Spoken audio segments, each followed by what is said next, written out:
Okay, former Officer Tatum has made it through the algorithm all the way through to a Jubilee segment where he is sharing his beliefs about the Black community with those who consider themselves liberal in this political system. I thought it was a good episode, but I'm only going to focus on one segment for our video today because the idea is to pause, slow down, and reflect. The first thing that came to mind after watching the video was power, money, influence, media, how we follow these trails. If someone has big ideas and a big platform and people keep supporting it, we learn one, that people are supporting these ideas. And that's interesting to me.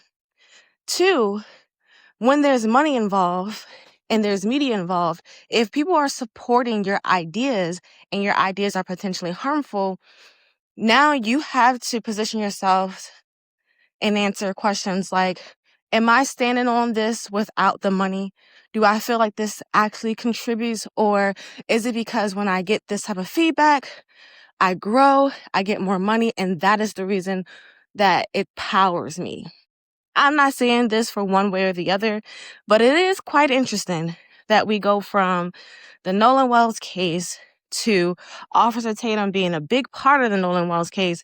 And then because of Officer Tatum's name, we also see Officer Tatum into this Jubilee experience. But that is the game I think we're playing.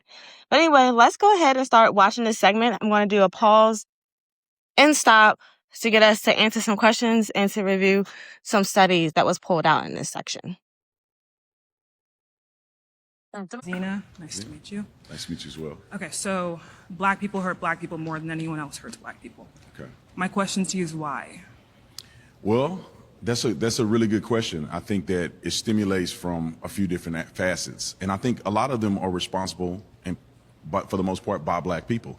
When you are not raised in a loving household and you're not protected, you don't have a father in the household, those things lead to devastating outcomes. Young men doing things they're not supposed to do, like we see in modern society, these young YNs. All of these things are contributing factors to decisions that we make. Okay, cool. So I'm going to pause here because I don't think this is a horrible idea. And we are going to get a little bit more into what the position is for Zina would be. But Officer Tatum is connecting harmful outcomes to unstable homes and absent fathers. And people in the community themselves see that as a problem. So when we pause and think about this as a choice that we can make, a decision we can make, is there fallacy here? Is there an issue with positioning this type of thought? A major review examines studies that use stronger methods to separate fathers' absence from poverty and other family conditions. The clearest evidence showed that fathers' absence can affect education, emotional development, and mental health. Some effects continue into adulthood. There's another study found where adolescent boys without a father figure reported more delinquent behavior. The researchers said that the connection cannot be fully examined by differences in household income. This might mean that Tatum had a valid point when he said family structure can have an effect on a child's path. And the research does not tell us that Black culture created father absence. It also does not fully explain why fathers become absent. So poverty, incarceration, unstable employment, relationship conflict, trauma, and earlier family experiences may all contribute to the same outcome. Because if we stop at the fathers was absent, we have identified condition. We still have to investigate what produced that condition. So I'm going to put those sources up on the screen for you to review and check out. And also in the description below. One thing I've noticed about these debates is that there might be someone who is well-researched. They'll have all the data points and they'll have them memorized. And then there's a person who really feels it and the feelings aren't enough. And when the feelings aren't enough, they're discarded. Like, it doesn't matter that someone thinks these things are happening because that could be pseudoscience or a false belief system. But aren't we humans made of these belief systems? Why did they come about? what do we want to do with them? Sometimes our belief system can be fooling us. And I want to put this quick story in here because I noticed that living in my life, through my childhood, I never thought about being lesser than because it was never communicated. And I think that when it came to people who saw racism in many places, it was difficult to connect originally because I did not have the same experience. As I grew and as I matured, I understand that just because I don't have that experience doesn't mean that it's not happening. And it doesn't mean that I can't listen well and understand why someone might believe that. I could come to the conclusion that someone is making this up because they want to think the worst of things. But then I will also still have the question of why would they think that? Like, why would they think the worst? Where is that coming from? And some of that's going to stem from how you're raised. Some people are raised from belief systems that raise them up and empowers them. And some are raised in belief systems as children that cultivate them into thinking that they are the worst and nothing better is out there for them. And that might be some of the battle that we're having with this conversation. But let's go ahead and keep playing. What you're describing is a byproduct of poverty, right? And what we know under a capitalist system is that poverty compounds over time in history as well as wealth. And what has happened systematically as well as systemically in the system is that Black people have been pushed away from wealth-creating mechanisms. This has happened for generations, even past slavery. Even if we were to argue that after slavery, nothing else happened. There was no Jim Crow laws. There was no redlining. There was no unequal implementation of the GI Bill. We would still see that, like, our country has lived under the disenfranchisement of Black people longer than it has been free. So my question is, what do you think accounts for like the $4 to $16 trillion that was stolen from Black people through slavery? Like, where is that equalizing mechanism? So one thing I think is important to note is that it doesn't seem like Zina is saying that Black people cannot succeed. She's asking whether success is equally reachable when people begin with different levels of money, poverty, protection, and access. So there's this study. It's called Race and Economic Opportunity in the United States. And they use data covering nearly the entire United States population. The research found that Black Americans had lower rates of upward mobility and higher rates of downward mobility than white Americans. For Black boys, the difference remained even after researchers compared children whose parents had similar incomes and who grew up in the same neighborhoods.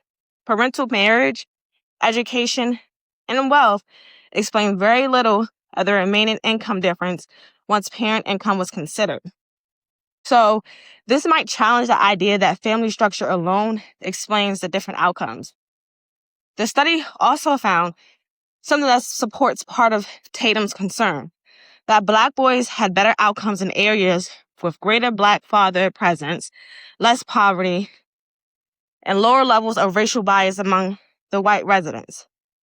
Black boys who moved into those environments earlier earned more and were less likely to be incarcerated as adults.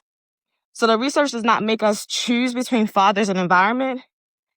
It places fathers, neighborhoods, racial conditions, and economic opportunity in the same picture. So my question to you all is, if Black and white boys experience different outcomes after growing up with similar parent incomes and in the same neighborhoods, what else needs to be examined? Let's go ahead and keep watching. I don't believe that you can say that money was stolen from Black people during slavery. Oh, but let me explain. Because money wasn't stolen, opportunities were not there because Black people were slaves. It's not a fair comparison. So imagine this: you got 200 people on a plantation, and they're making you millions and millions of dollars, right, a year through their labor, right? So what happens is there's no money to steal because Black people weren't granted the humanity you're to saying be compensated black for the value people, that they created. Well, let's look at it like this. This is an environment and a dispensation of time where slavery was a fact and a reality around the world. And we live under capitalism, right? Let me explain. So it's not like it was somehow uniquely. Oh, it was very unique to the West. It's not uniquely in the United States of America. Chattel slavery? Majority of the slaves Do you want to were in compare South chattel America. slavery? Let me just give you an example. Majority of the slaves were in South America. You do agree to that. About 400,000 Black people Do we were want to made focus on slaves America, over though? time. Why are we pivoting the conversation? My We're question not pivoting was anything. You jumping around. No. Let's stick to I had a something where question. we Do you can remember have the question I asked you around 2 minutes ago? I asked you this. I feel like you want to be confrontational more than you want to get to the bottom of a conversation. You're saying it's unfortunate that that's the way that you feel about how I'm trying to. All right, so I want to pause here because Tatum says, I feel like you want to be more confrontational rather than getting to the bottom of the issue. Now, this is one of the reasons why Officer Tatum has been in my algorithm, because I've been interested in how he delivers his message here versus how he delivers it on his page. Now, I would say that the way that when I consume Officer Tatum's page, it doesn't seem like he's being balanced and showing, hey, this is what I learned. This is how I want to help the Black community. It's more like, this is what's wrong with the Black community, and this is how I want to support the other side. I think as people, as human beings, we do have to get rid of or somehow learn how to dissolve this idea of race because it is bothersome. But one of the ways that you can do that, in my opinion, would be to see people and care about the decency of humans no matter what color they are. Don't even slap a color on it if you feel like people are making everything about race. So when he has this statement about making it confrontational, I would argue that he creates those same type of environment. And so he would need to reflect on how he does the same thing and maybe why people are in opposition to him so heavily is because the way that he positioned his argument. When people are coming to debate so far on the internet, when you see these type of debates, everyone has the villain and it's like, oh, we're going to destroy that villain and their ideas. In some cases you need to. But the other thing we miss is, why does that villain have those ideas? And can we listen through that without putting our own emotions on there? Is there something that we could miss about the full story? Have we been lied to? Is this all a game? Is this all a big play that we're just involved in? And do our beliefs have more power when we adopt the ones that's contributing to ourselves and other people versus the ones that just give us more dollar signs or give us more attention? And not to go too far off a topic, but I just thought that was an interesting take from him. You're saying it's unfortunate that that's the way that you feel about how I'm trying to approach a question. We need to stick to a point. What's the equalizing mechanism? $4 to $16 trillion, right, was the revenue that was created through the unpaid labor that came from chattel slavery. In my opinion, you cannot judge slavery and act as if Black people even had a fair chance in the first place. That's what I'm talking about here. Let me explain. We need to talk in terms of after slavery was abolished, what opportunities were presented to Black people. If we do that, we cut out around 2/3 of the story, right? So what I told you before, right? We live under capitalism, and if we live under capitalism, what we know is a couple things. Wealth comes from capital, and capital compounds, right, value. So what happens is property taxes... Are you trying to say that inevitably Black people will never have an opportunity to be successful in America? Is that what you're saying? I'm explaining something really, really crucial here that will help you answer that? Because I think we'll be on the same platform. You can't interrupt me when we're not having the same conversation. I'm trying to get to a point where we can have a real discussion. So, I would love for Officer Tatum to have real discussions, and this manner was really good. He was graceful. He was listening. He brought points that I've never heard of. He had stories from his own family that made him more interesting than him bringing on other people and making them the shame and putting them on the whole face of a community. But I want to stop with property taxes that Zina was pulling out, because we should check whether sustained investment in children changes their future outcomes. So I want to look at this research. It studied school finance reforms that cause some school districts to receive more money. So they found that increasing spending per student by 10% each year throughout all 12 years of public school was connected to about 1/3 of an additional year of education, approximately 7% higher adult wages, and a 3.2 percentage point reduction in adult poverty. The effects were larger for children from low-income families. That does not mean that every program worked. It does show that consistent investment over a child's development can affect education, income, and poverty later in life. which can lead to a more precise question than asking whether building one park will immediately stop the crime. So, to you all, what happens when a community receives sustained investment throughout a child's entire development? I'm going to put some of these papers or research articles for you all to review, but also lean into these. When we have these arguments and we feel really strongly about these points, I think data helps because people are speaking that language, but also our own personal experiences and stories can also be a part of the equation. All right, let's continue.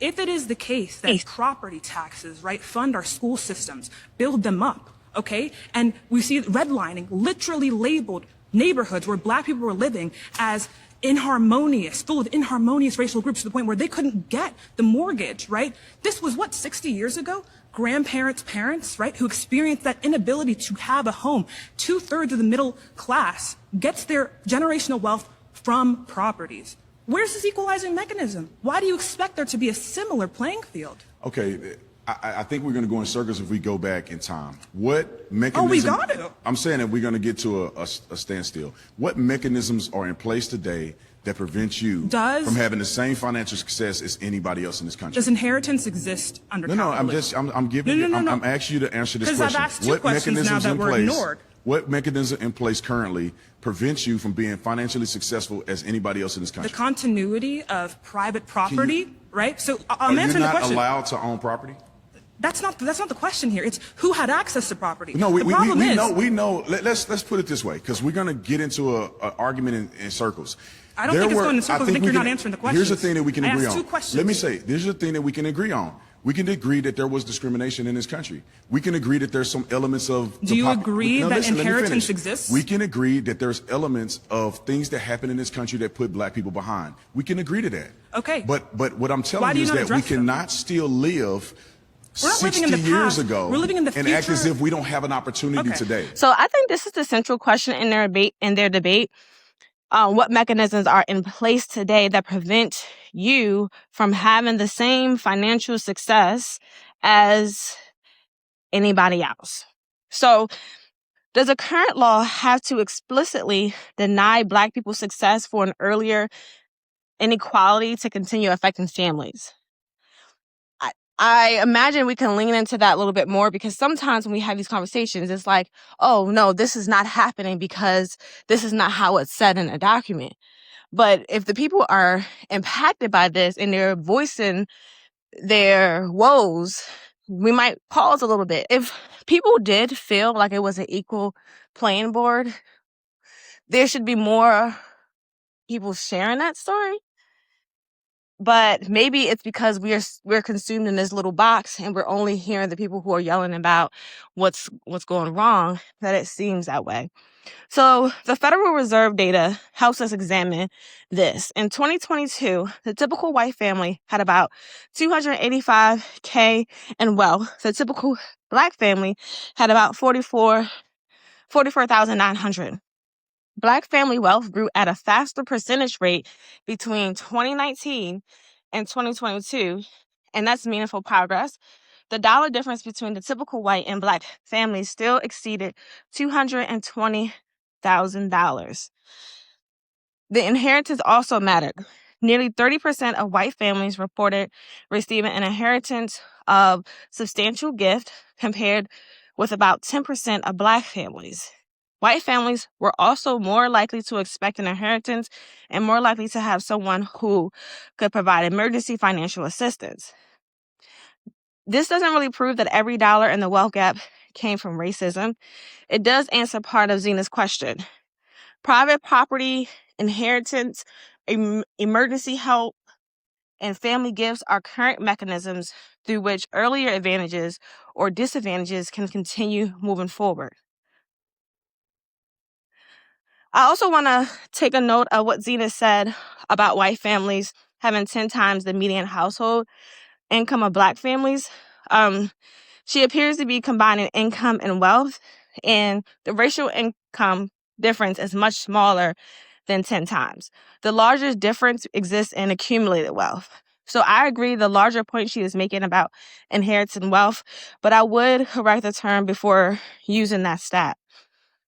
This matters because we should correct claims from people we agree with as carefully as we correct claims from people we question. Also, in this moment, former Officer Tatum talks about what he can agree to, and that was about the things that happen in this country to Black people.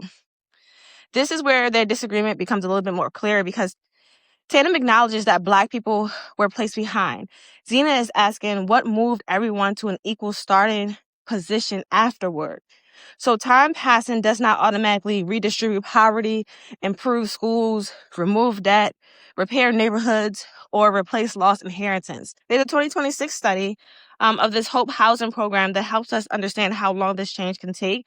The program invested $17 billion in distressed public housing developments. Researchers found no casual increase in the earnings of adults already living in those developments. Children raised and rehabilitized developments later earned more, attended college at higher rates, and were less likely to be incarcerated. The researchers connected part of the improvement to increased interaction with people from surrounding communities. So this is something for us to consider. Tatum is right that the rebuilding in a neighborhood may not instantly change adult outcomes, but Zina is also right that changing the environment can improve the outcomes of children who grow up within it. So here's my question to you all. How long should we allow an investment to work before deciding that community conditions do not matter? All right, let's continue to play. We're not living in 60 the years past. ago We're living in the and future. act as if we don't have an opportunity Okay. today. Here, let me- we could break down redlining. We can go through the process Let me of all address these it. different things. Let me address it. Because I don't think that we're telling the full think you're story right. about redlining. I don't think we're telling the full story about economic opportunity for Black people in America I think today. you're right. So white families, on average, have a 10 times higher median household income Well, why than is Black that? people. Why is and that? And that's what I want to answer for you. Let me It's answer it. because, Let no, me- no, let no, me no. answer it You for you. asked me a question. Why are you answering the question that you asked to me for You just let me answer the question for you. No, I don't want you to answer it for me because I want to answer. I want to participate in it back and forth. Okay, come on. The reason is because wealth in this country is passed down. The biggest, in 2020, they projected that $765 billion, right, was passed down through gifts and bequests to the American population, right, the middle class, and that's just the middle class. That is the majority way that wealth funnels down in this country. Are you saying that Black people are not currently able to have financial success in this country just like white people? I'm saying that we're comparing a tortoise to a hare right now. So I don't think that's true. I think it's are you absolutely alluding true. to the fact? Let's talk about redlining real quick because I think that it's been disproportionately represented. When you talk about redlining, do you know? And I think it's good for the crowd to understand this, that in the red line districts, 92% of all the people who live in the red line districts were white. Are you aware of that? Where is this source coming from? Redlining specifically labeled. Do you not know this as a Okay, fact? how about this? Okay, so 92% of all people who lived in the red line districts were white. So here's the other thing about data, especially being someone who works in data, is that whatever story you want to tell, even if you're telling it from the worst stat, you can make it look the way it needs to look in order for it to be the story you want to tell. And I believe that to be true on any side. So although I'm pulling in these research papers and these stats and the numbers, and that's what's been used in these conversations or debates, I think it's clear to consider, one, how the methodology behind the stats and also the people who fund the research, where that money comes from, what story they might want to lean into, and also not deny that everything might not be in a stat. Everything might not be documented in a place where you can see the full story. But if you get a group of people together and maybe share some of their stories, there should be some space to listen to people's stories or their anecdotes, which was mentioned in this piece often, because they don't exist because it's not happening. And because it's happening once or twice or three times, how many times do you need it to happen in order for it to be an issue? And when do we get to that number? And if someone gets to that number and say, hey, I think it needs to happen 1,000 times for me to call it as an issue. And you get to 1,000 times, what will your position on it change? So I want to review the redlining research together because this history is more complicated than either person had time to explain. So one study examined the lasting effects of the homeowners loan corporation maps. The researchers found that the maps contributed to lower home ownership, lower house values, reduced rent, greater segregation, reduced credit access, and continued neighborhood disinvestment. A different study examined how the ratings were originally created. Those researchers found that race, income, rent levels, and housing quality all influence the ratings. They estimated that racial bias in the maps explain between 4 and 20% of the concentration of Black households in the lowest rated zones. They also found that the Federal Housing Administration used its own evaluation system and relied relatively little on the homeowners' loan corporation maps. So these studies can both be true. One study asks what the maps did to the neighborhoods over time, and the other asks how the ratings were created and whether every low rating was caused by race alone. The research supports the fact that poor white neighborhoods were harmed too. It also supports the fact that race influenced housing markets and that maps produce lasting neighborhood consequences. So a few questions. Does harm to poor white communities disprove racial discrimination against Black communities?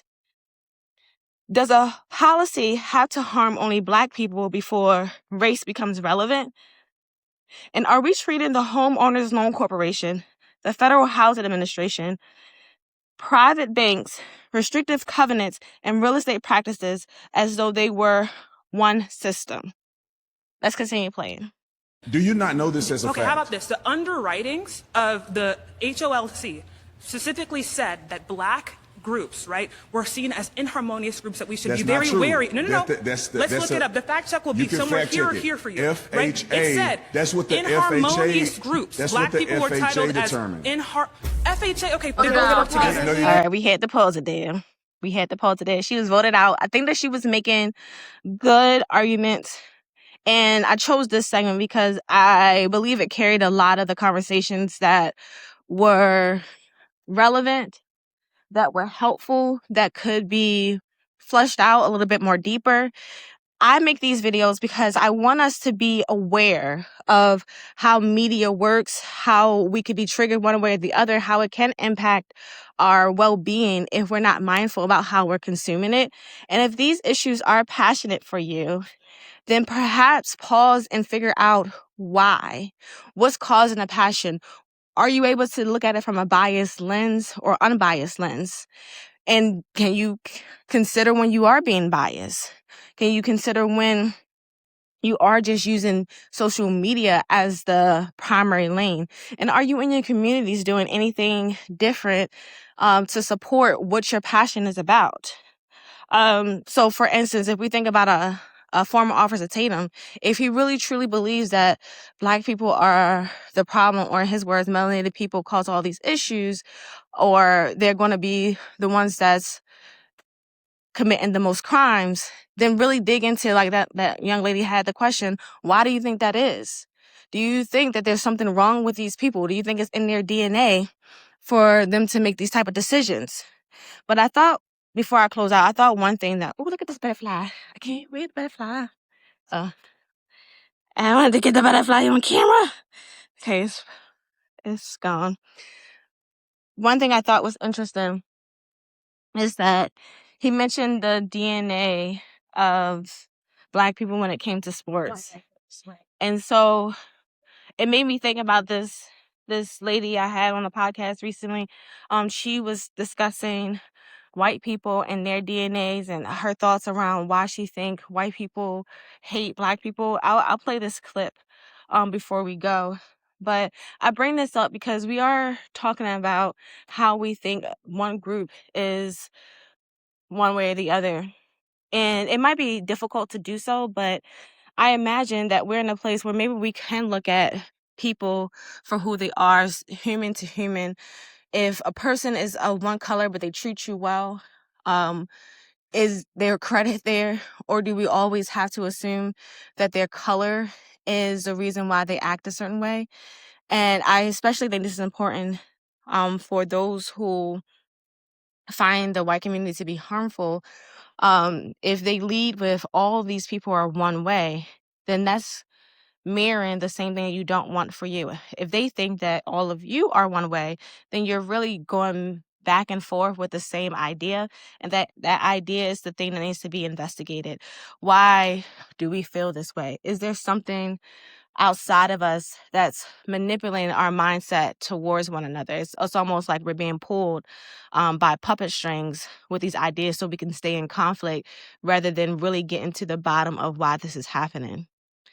But one thing that he mentioned about the DNA made me think a little bit more, because it's almost as if there's this idea of the bootstraps. They mentioned this in the full video. Go ahead and watch the full video. It feels like we can admit that there was something wrong with chattel slavery, and we can admit that that set a people back. But moving forward, in order to move forward, there's a group of people that have to work even harder, because there are still beliefs that live out there. That's what I think people are fighting against, the belief and idea that people still carry, even from the time of chattel slavery. Their grandchildren and children might have still captured those beliefs and thoughts. On the other side, you have a group of people who are still capturing the poverty of that lack of wealth that could have been passed down. Some have said, you know what, I have a different belief system. I'm not going to carry that. And they made something different in their lives. So our belief system carry a lot of this conversation. And I played this video on another piece I covered, but I think this is timely for this one as well, because all of it is going to come back into our belief system. This video is from a segment on the Oprah show where this man is talking about a placebo effect with a knee, and how some people got the incision and they thought they were healed even though they really didn't get healed, but they carried that belief system so long and they actually felt they were healed and therefore were healed. There was a study back in 2001 called the sham knee surgery, which is a famous one because what they did is they invited 300 gentlemen in, and they had terrible knee pain that would not get better. I read that. I would have been very pissed if I was in that to see that. They don't know what's coming. Okay, because okay. 2/3 of them, Yeah. so they were offered a free knee surgery. I don't even know how amazing. they got away with this, but go ahead.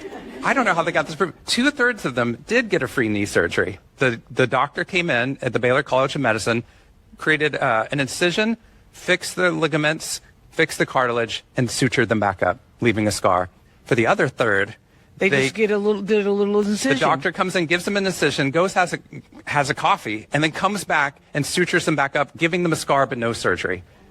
But when they wake up from anesthesia, they have a scar, so they don't know if they got a real surgery or not. Here's what happened. At the 6-month mark, the healing effects for both groups were almost identical between the real surgery and the sham surgery. 2 years later, mobility, inflammation, pain were all improved almost at the same level between people that got a real surgery and people that believed that they had a surgery. But this is where things take a huge turn, because we've heard about placebos. This is the part that if you walk away from one thing from our conversation together, it's that we live in a world where we feel like the power of belief is on the decline. With technology and the way that the world is right now, it feels like our beliefs are dwindling in this world. But scientifically, we're actually getting the complete opposite message. So the placebo effect remained constant over time. But I was looking at depression studies, and I found that over the past 3 decades, the placebo effect, the likelihood of a fake intervention that you believe is real to have an effect upon you, rose by 7% every decade for 3 decades. Why would belief become more predictive of people's lives? So I got fascinated, and I started going deeper into the research, and I read over 100 articles and meta-analyses, and what I found is in all these conditions, from heart disease to cancer to childhood epilepsy to depression to anxiety, we found that the placebo rate over the past 2 decades has doubled, if not tripled. What this means for you is that the power of belief is not dwindling or declining. Scientifically, the power of belief to heal us is greater now than it was 20 years ago. That the power of belief is actually ascending. Wow. Okay.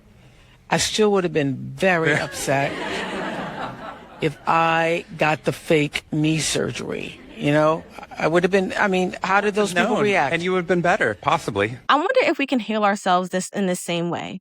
If the idea of people saying stop talking about racism would be, hey, if we stop talking about it, this might help us be better to one another. That could be the same story we can slap on the other side where it say, how about we talk about it, but talk about it more deeply, and we are more conscious about it, and we don't blame you today, but we do our best to not be the results of the issues from the past. Whether we say is pointed towards one group or the other, together, can we move forward? Obviously, everyone is annoyed, and that's why we want to move forward. Or do we just like playing this game? Do we like just going back and forth? Do we like to be the tribe that has the better stat? Do we like the tribe to prove that, yes, we are hated? I don't know. Things to consider. But I want to thank anyone who decided to review this with me and stay this long. Until next time, hold on to you as much as you can. Hold on to your health, your well-being, and your mind. Be mindful. Bye.